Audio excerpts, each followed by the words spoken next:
Friends ఇగో సంజు ఏం చేస్తుందంటే ఇంట్లో ఫ్రిడ్జ్ ఉంది, ఫ్రిడ్జ్లో బాటిల్స్ ఉన్నాయి కానీ బాటిల్స్ నింపడానికి బద్ధకం అయ్యి ఐస్ వాటర్ చూడండి ఇలా ఇప్పుడు చేసుకుంటుంది చూడండి.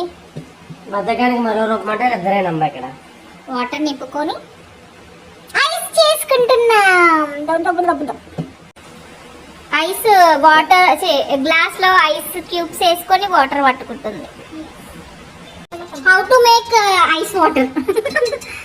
Credit goes to Sanju, credit goes to పాప. ఎలా ఉంది పాప taste?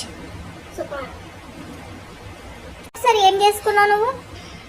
How to make ice water, instant ice water recipe. దీనికి ఎక్కువ ఇంగ్రీడియంట్స్ అవసరం లేదు ఫ్రెండ్స్, జస్ట్ మీ దగ్గర ice water plus ice cubes ఉంటే సరిపోతుంది. సారీ, మీ దగ్గర ice normal water plus ice cubes ఉంటే సరిపోతుంది. ఇన్స్టెంట్ వాటర్ టేస్ట్ చేసి చెప్పు నువ్వు కూడా ఎలా ఉన్నాయి.